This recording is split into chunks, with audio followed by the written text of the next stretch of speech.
Hi friends, அஸ்ஸலாமு அலைக்கும். இன்றைக்கி வந்து நம்ம என்ன பார்க்க போகிறோன்னா, ரோட்டு கடை ஸ்டைலில் வந்து சுண்டல் எப்படி பண்ணலாம் அப்படின்னு தான் பார்க்க போகிறோம். அதுக்கு வந்து 3 பெரிய வெங்காயம் எடுத்திருக்கேன், ஒரு நார்மலான சைஸில் 2 தக்காளி எடுத்திருக்கேன், கருவேப்பிலை, கேரட், பச்சை மிளகாய், கொஞ்சம் புதினா மல்லி. இதுதான் இதுக்கு தேவையானது. இப்போ நம்ம இதை கட் பண்ணலாம் வாங்க. அதுக்கு வந்து ஃபஸ்ட்டு ஆனியன் கட் பண்ணிக்கலாம்.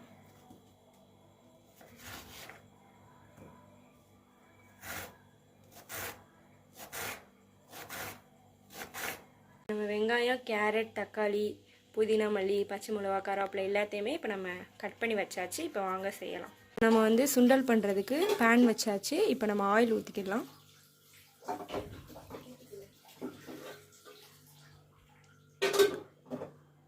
இப்போ வந்து ஆயில் ஊற்றியாச்சு, பேன் சூடாயிருச்சு. இப்போ வந்து ஒரு துண்டு பட்டையும் சும்மா கொஞ்சோன்னு ஏலக்காய் ஒரு பீஸ் எடுத்துருக்கோம், அதை போட்டுக்கலாம்.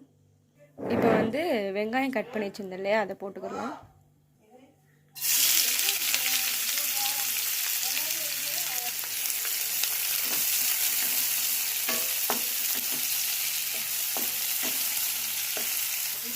இப்போ வந்து கருவேப்பிலை, பச்சை மிளகா, புதினா மல்லி இது எல்லாத்தையும் ஆட் பண்ணிக்கலாம்.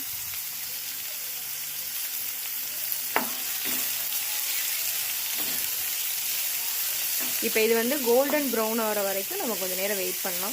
இப்போ வந்து கோல்டன் ப்ரௌன் ஆயிடுச்சு. இப்போ வந்து நம்ம இஞ்சி பூண்டு போடலாம், 2 ஸ்பூன்.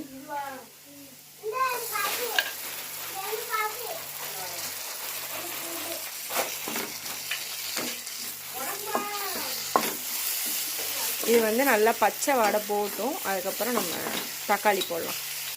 இப்போ வந்து பச்சை வாடை போயிடுச்சு, நம்ம தக்காளி ஆட் பண்ணிக்கலாம்.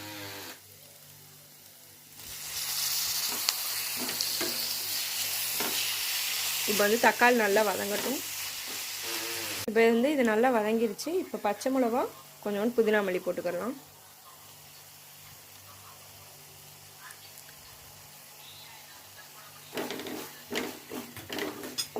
பச்சை மிளகா வந்து கொஞ்சம் பின்னாடி தான் போடணும், ஏன்னா ரொம்ப காரம் இறங்கிடக்கூடாது, அதுக்காண்டி. இப்போ கொஞ்சோண்டு கேரட்டும் இதுலேயே சேர்த்துக்கலாம்.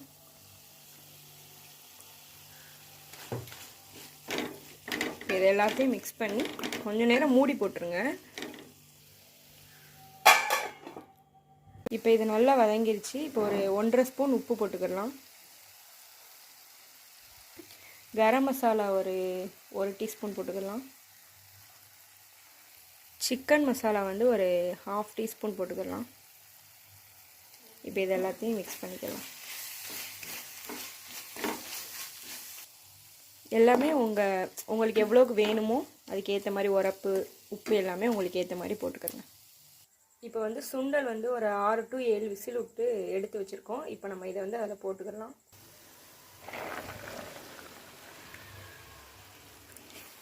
இதை அப்படியே மிக்ஸ் பண்ணிக்கலாம். இப்போ வந்து இதை நல்லா மிக்ஸ் பண்ணியாச்சு. இது தண்ணி எதுவுமே ஊற்ற தேவையில்லை, ஏன்னா நம்ம சுண்டல் அவிச்சு வச்சுருக்கோம் இல்லையா, அதிலே தண்ணி விடு. இதுக்கு மேக்ஸிமம் தண்ணியே நம்ம ஊற்ற தேவையில்லை.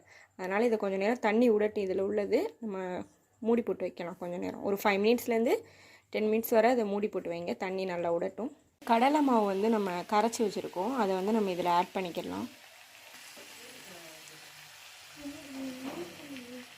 இதை கொஞ்சம் தண்ணி ஊற்றி நம்ம அதில் கலந்து ஊற்றிக்கலாம். இது வந்து ஒரு 1லேருந்து 2 கிளாஸ் தண்ணி ஊற்றி இதில் உள்ளதை மட்டும் நீங்கள் ஊற்றிக்கலாம். தண்ணியை எக்ஸ்ட்ராலாம் சேர்க்க வேணாம். இந்த கடலை மாவுல தண்ணியை மட்டும் கரைச்சி ஊற்றிக்கலாம். இதுவே போதும், ஏன்னா நம்ம அவிச்சு தான் எடுத்துருக்கோம். ரொம்ப அவியணும், தண்ணி விடணும்லாம் அவசியம் இல்லை. இப்போ நான் ஊற்றிருக்கிறதே கரெக்டான கன்சிஸ்டன்சி தான். ஸோ அதனால் ஓகே.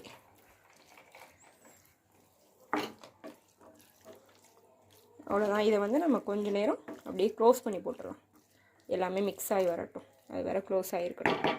வந்து ஸ்டவ் ஆஃப் பண்ணியாச்சு. இப்போ நம்ம இதை அப்படியே ஒரு பிளேட்டுக்கு சர்வ் பண்ணிடலாம். இப்போ நம்ம எடுத்து வைக்கலாம்.